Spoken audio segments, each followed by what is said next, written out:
Hey, good morning, good afternoon, or good evening, wherever you might be. Today we're going to be reading from Romans chapter 3.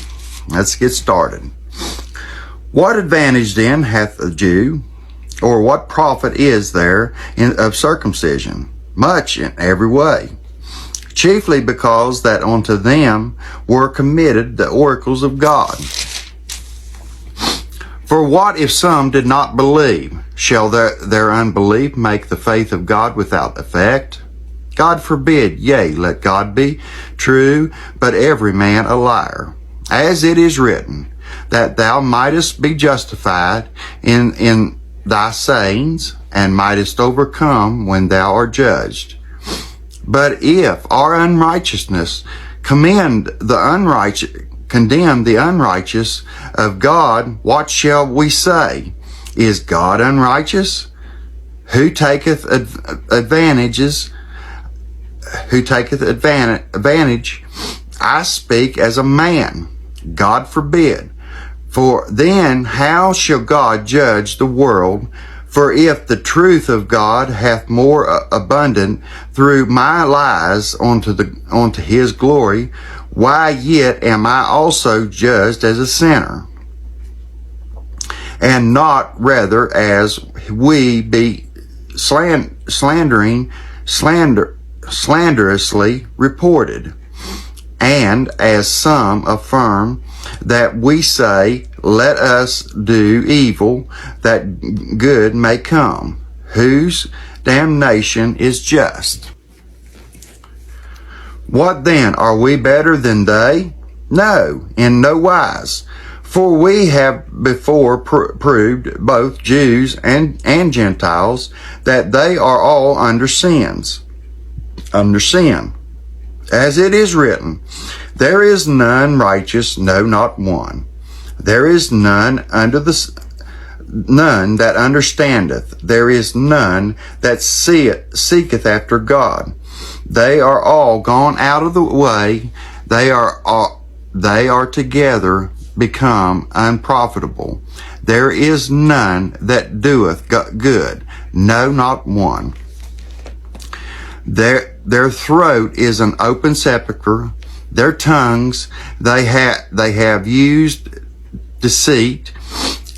The poison of an asp is under their lips, whose mouth is full of cursings and bitterness.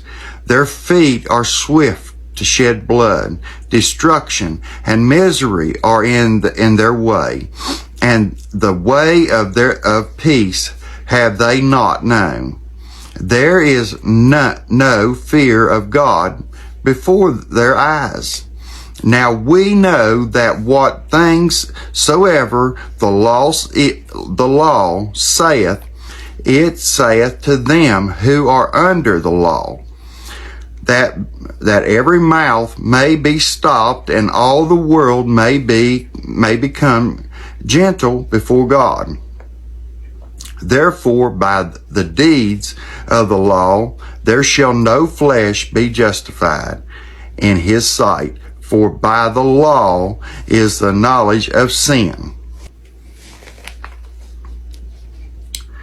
But now the righteousness of God without the law is manifested, being witnessed by the law of the prophets, even the righteous of God, which is by faith of Jesus Christ upon all them that believe. For there is no difference, for all have sinned and come short of the glory of God, being justified freely by his grace through the redemption that is in Jesus Christ, whom God has set forth to be the propitiation through faith in his blood, to declare his righteousness for the remission of sin that are past through the forbearance of God, to declare, I say, at this time, his righteousness, that he might be just, and that and the justifier of him which believe in Jesus. Where is boasting then? It is excluded. By what law? Of works? Nay, but by the law of faith. Therefore, we conclude that a man is justified by faith without the deeds of the law. Is he the God of the Jews only? Is he not also of the Gentiles? Yes, of the Gentiles also.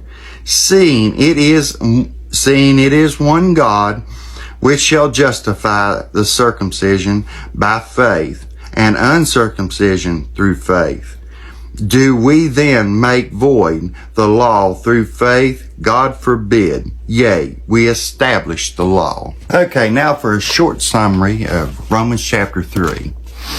Romans chapter 3 shows that all have sinned, that the law cannot save us, that we are made right with God only through faith in Jesus Christ.